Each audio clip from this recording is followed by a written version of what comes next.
Please subscribe and share for more story. The world did not pause for Eleanor Brooks, it splintered. The moment she saw her suitcase abandoned on the sidewalk, something inside her cracked beyond repair. The faded wine-red Samsonite lay open like a wound, its zipper torn wide, spilling her clothes across the damp spring grass. Nightwear, folded blouses, private things she had never imagined exposed to strangers lay scattered beneath the pale morning light. Eleanor stood frozen, one hand gripping the taxi door as pain radiated sharply across her chest. Only 4 days earlier, she had been discharged from the hospital after undergoing a radical chest surgery that left her body wrapped in tight bandages and burning staples. Every breath felt shallow, measured, borrowed. The taxi engine hummed behind her, the driver watching silently, unsure whether to help or disappear. Eleanor's legs trembled, threatening to give out beneath her. At 66 years old, weak and freshly stitched together, she stood in front of the house she had lived in for over 38 years, realizing with sickening clarity that she had not come home to heal. She had come home to be erased. Then Eleanor saw Vanessa Brooks, standing in the doorway of the house, arms folded tightly across her chest, feet planted, ownership in every line of her posture. It was Eleanor's house, the one she and her late husband Richard Brooks had built slowly over decades, payment by payment, sacrifice by sacrifice. Yet Vanessa stood there as if guarding a border. Her voice cut through the still street without effort. "This is not a recovery facility, Eleanor. And I am not your caretaker." She didn't shout. She didn't need to. The calmness made it sharper, more deliberate. Eleanor felt eyes on her. A curtain shifted across the street. Someone whispered. Shame burned through her harder than the pain in her chest. This was the same woman Eleanor had once welcomed like a daughter, shared recipes with, trusted with family stories. Now Vanessa's face held no warmth at all. Eleanor's lips parted, but pain surged through her body, stealing her breath. Her hands shook violently. The taxi driver leaned forward, voice hesitant. "Ma'am, should I call someone?" Eleanor stared ahead, unable to answer. There was no one left to call. At 66, freshly operated on and barely standing, Eleanor realized the truth she had avoided for years. Kindness, without boundaries, invites cruelty. Vanessa stepped closer, her shoes clicking sharply against the stone path. "You heard me," she said evenly. "I work full-time. I have children. I can't rearrange my life to bathe you or change your bandages." The words landed one by one, heavy and final. Eleanor swallowed hard. Before what? Before the illness. Before trust. Before believing family meant protection. She said nothing, and in that silence, something inside her finally broke open. She saw it clearly now, the years she had spent shrinking herself to avoid being inconvenient. The meals eaten quietly. The opinions swallowed. The apologies she made for simply existing. That silence had not been peace. It had been permission. Eleanor's chest tightened as she realized she had trained everyone around her to expect endurance instead of respect. She had mistaken patience for virtue, and now it had cost her everything. Life had not gently pushed her toward truth. It had shoved her off the edge. Standing there with her belongings scattered at her feet, Eleanor understood something else too. This moment was not meant to destroy her. It was meant to expose who would stand with her, and who never planned to. Years earlier, mornings in the house had begun with the smell of coffee. Real coffee. Eleanor woke before sunrise, grinding beans while the rest of the world slept. Richard used to smile and say he didn't wake up to alarms. He woke up to her coffee. They had married young with very little money and even less certainty, but they had faith in work and in each other. Richard spent long days at the manufacturing plant, coming home exhausted and smelling of oil and metal. Eleanor sewed for neighbors, repaired clothes, saved every extra dollar. It took 14 years to buy the land, and 6 more to build the house. Friends helped on weekends while Eleanor carried trays of sandwiches and lemonade. The day the roof was finished, Richard lifted her off the ground and carried her through the doorway of the unfinished house, laughing. "Welcome home, Mrs. Brooks." That house became the witness to everything. Arguments, forgiveness, birthdays, grief. It was never just a structure. It was proof of a life built carefully, honestly, together. Their children grew up inside those walls. Nathan, adventurous and reckless, once broke his arm jumping off the porch with a homemade parachute. Laura, sensitive and thoughtful, cried her heart out there over her first heartbreak. Eleanor remembered holding her daughter on the couch late into the night, whispering, "This pain won't last forever." Summers filled the backyard with laughter, smoke from the brick grill Richard built himself, and neighbors drifting in and out. Laura married under the old oak tree, fairy lights glowing softly above her. When Richard died 7 years earlier, the house changed. The rooms felt too large. The mornings too quiet. Nathan worried. "You shouldn't be alone, Mom." He and Vanessa were struggling then, small apartment, debts, 2 young children. "What if we move in?" Nathan suggested one Sunday. "We'll save for our own place. And you won't be lonely." The idea felt like hope, like purpose returning. Eleanor agreed immediately, believing she was welcoming family home, not inviting herself to slowly disappear. For a short while, the arrangement felt right. The house breathed again. Children's laughter echoed through the halls, and Eleanor found comfort in the familiar chaos. Vanessa seemed eager, even warm. They cooked together. Eleanor showed her how the old oven worked, how to slow roast meat until it fell apart with a fork. Vanessa taught Eleanor how to make video calls, bringing Laura's smiling face into the kitchen from hundreds of miles away. On Sunday afternoons, Eleanor prepared Richard's favorite meals while the children curled at her feet. Those moments made her feel useful again, necessary. But hunger for belonging can blur warning signs. Eleanor missed the first shift when it came. She ignored the way Vanessa corrected her in front of the children, or how her suggestions were brushed aside with polite smiles. She told herself she was imagining it. She told herself that harmony required flexibility. What she did not see was that flexibility, when practiced alone, slowly becomes surrender. The changes crept in quietly. Vanessa replaced Eleanor's heavy cookware with shiny modern sets. "Nobody uses cast iron anymore," she laughed lightly. The rose bushes Richard had planted were declared high maintenance and replaced with decorative grasses. Framed photographs were rearranged, then removed.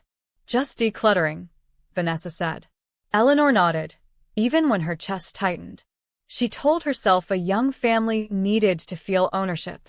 The first real crack came one afternoon when Eleanor returned from volunteering to find movers in her living room. They were carrying out Richard's old reading chair, the one with worn arms and memories stitched into every seam. "What's happening?" Eleanor asked, keys slipping from her hand. Vanessa smiled. "I sold some bulky furniture. It didn't match the new look." Eleanor's voice trembled. "That chair mattered." Vanessa shrugged. "It was old. We can't live in the past." As the door closed behind the chair, Eleanor felt something irreplaceable leave with it. That night, Eleanor waited for Nathan. When he came home, she tried to explain. "Your father's chair was sold today," she said quietly. Nathan barely looked up from his phone. "Vanessa showed me the new layout. It looks good, Mom." Eleanor swallowed. Those things were important. Nathan sighed, tired and impatient. "We have to move on. We can't turn the house into a shrine." The word stung. Her grief was framed as inconvenience. Eleanor retreated to her room and cried into her pillow, careful not to be heard. That was the night she understood something painful, that when you minimize your own hurt to keep others comfortable, you slowly erase yourself. After that, Eleanor became careful. She spoke less, ate alone. She stopped offering opinions. When Vanessa painted the dining room gray, Eleanor said it looked nice. When family dinners stopped including her, she said she wasn't hungry. In truth, she felt like a guest waiting for permission to exist. One evening, Eleanor overheard Vanessa on the phone in the kitchen. "She's always just there," Vanessa whispered sharply. "Watching. It's suffocating." Eleanor froze in the hallway. "As soon as we can," Vanessa continued. "We're leaving." The call ended abruptly when Vanessa noticed her. "Oh, Eleanor. Do you need something?" "No." Eleanor said softly. She returned to her room, heart heavy and cold. After that, she tried to become invisible. She did her laundry late at night, bought a small fridge for her room to avoid using the kitchen. Her grandchildren remained her only comfort until even that changed. Activities filled every hour of their days. When Eleanor offered to help, Vanessa smiled thinly. I prefer handling their schedules. Eleanor understood. She was the complication. The pain started beneath her arm, dull at first, easy to dismiss. Gardening, she told herself. Age. But it sharpened quickly. One afternoon, she had to sit down gasping for breath. Eleanor went to the doctor alone. She did not tell Nathan. She did not want to burden him. The tests came back swiftly. Aggressive. Advanced. Surgery was urgent. When Eleanor finally told Nathan, fear washed over his face. He held her tightly. We'll get through this, he promised. Vanessa remained quiet at dinner that night, pushing food around her plate. When is the surgery? She asked flatly. In 2 weeks. Vanessa frowned. That's during my conference. Nathan protested. Vanessa shrugged. Hospitals have staff. Eleanor left the table before the tears came. The morning of the surgery, Nathan drove Eleanor to the hospital before dawn. Vanessa stayed home. The kids have school, she said. The operation lasted hours.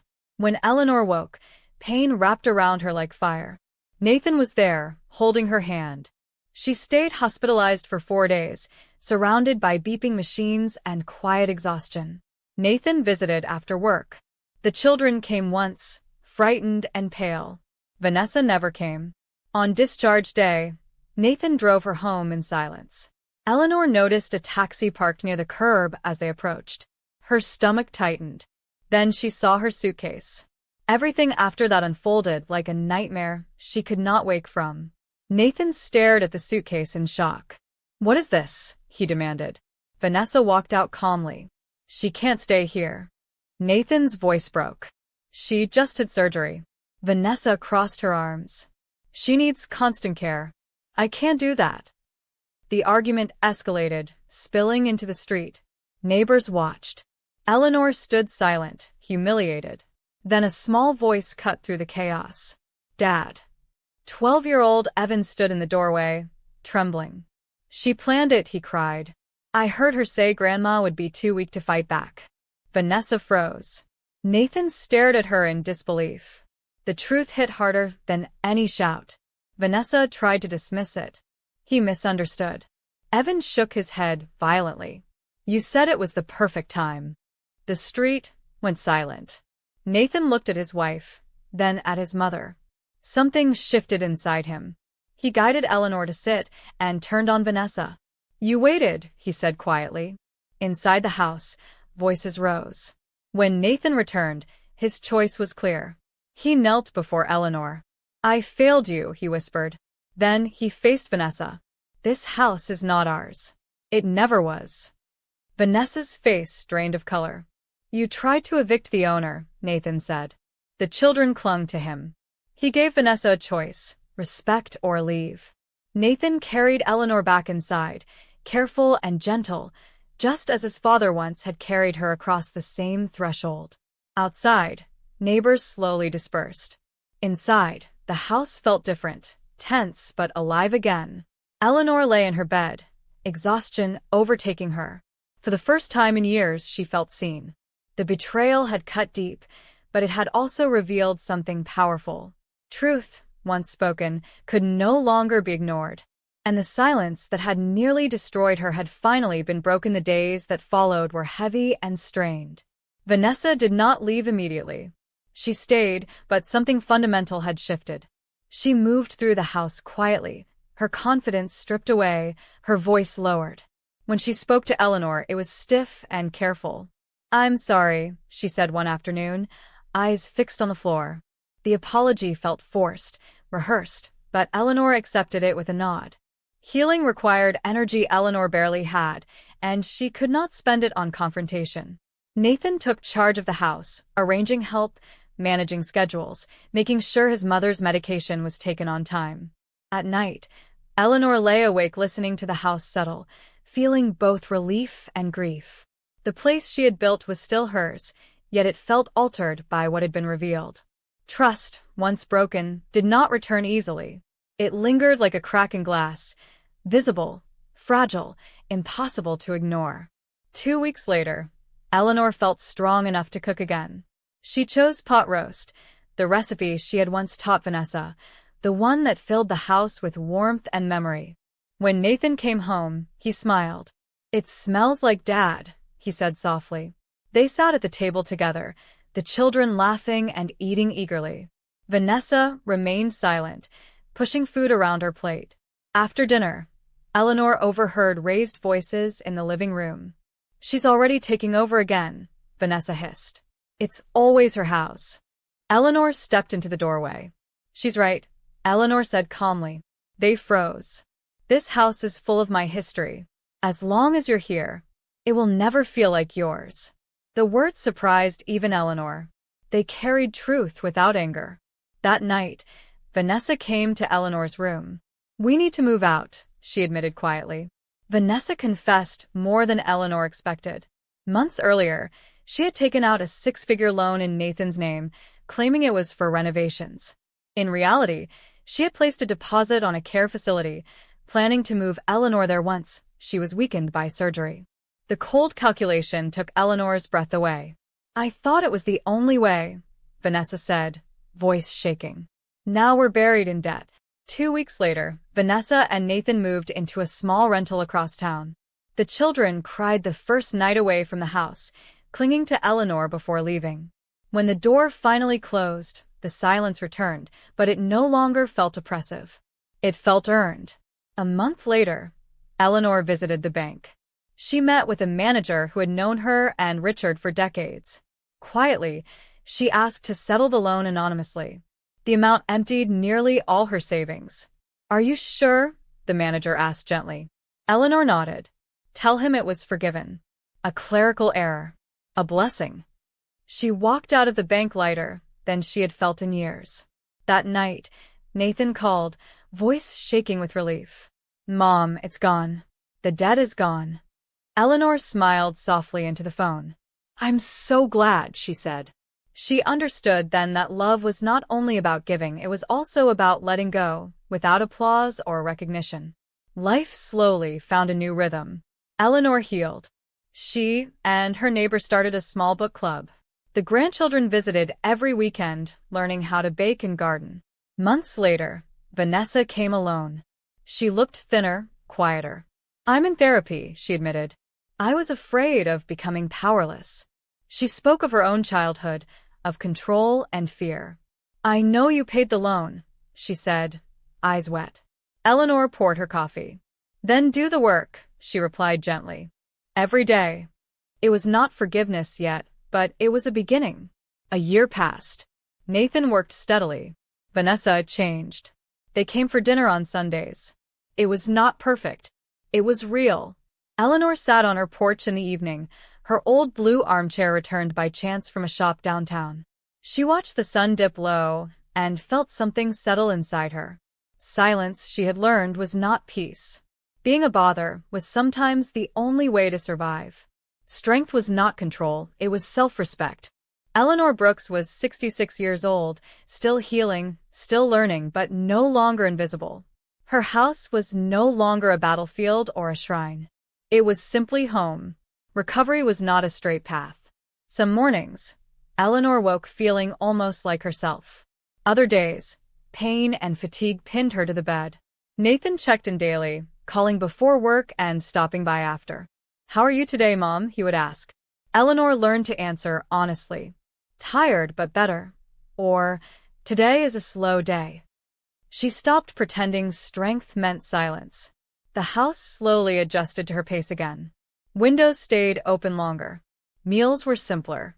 Rest was no longer something she had to justify.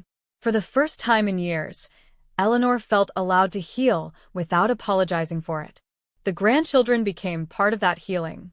Evan helped water the garden, carefully avoiding the roses Eleanor had replanted. His sister read aloud while Eleanor rested on the couch. "Grandma," she asked once, "why did Mommy act so mean?" Eleanor chose her words carefully. Sometimes people are afraid of losing control, she said gently. Fear can make people forget how to be kind. The child nodded, satisfied. Eleanor realized then that protecting the children did not mean hiding the truth. It meant shaping it with care. As months passed, Eleanor reclaimed pieces of herself she had tucked away. She returned to the library to volunteer once a week. She hosted neighbors for tea again. Laughter returned in small, cautious doses. One afternoon, she stood in the living room and noticed how different it felt. Not emptier, but calmer. The house no longer demanded that she compete for space. It responded to her again. She belonged there, unquestionably. Nathan carried his own reckoning. One evening, he sat across from Eleanor at the kitchen table. "I didn't see it," he admitted quietly. "I let you disappear." Eleanor reached across and squeezed his hand. "You see now," she said. "That matters." Forgiveness did not erase the past, but it loosened its grip. Nathan straightened his shoulders that night, as if setting down a weight he had carried too long. Vanessa's visits remained careful but sincere. She no longer rearranged rooms or offered suggestions. When she spoke, she listened afterward. Therapy had taught her restraint. One Sunday, she helped Eleanor bake without commentary. When the bread came out uneven, Vanessa smiled softly. "It's good," she said. Eleanor believed her. Respect, Eleanor learned, did not announce itself. It showed up quietly and stayed consistent. Late one afternoon, Eleanor sat alone on the porch, wrapped in a light blanket, watching the street grow quiet. She thought about the suitcase on the sidewalk, the humiliation, the fear. That moment no longer owned her. It had changed her, sharpened her understanding. She had learned that kindness without boundaries invites harm, that love must include self-protection, and that being needed was not the same as being valued. Eleanor Brooks was 66 years old. Her body bore scars, and her heart carried lessons she never asked to learn. But she stood firmly in her own life again. The house around her held memory, without pain. It was no longer a place where she faded into corners. It was simply her home. And Eleanor, no longer silent, no longer shrinking, finally lived in it fully, with peace earned the hard way. Thanks for watching. If you value stories of respect, dignity, and justice, please subscribe. It means more than you know, and it lets me keep sharing the lessons life has carved into me.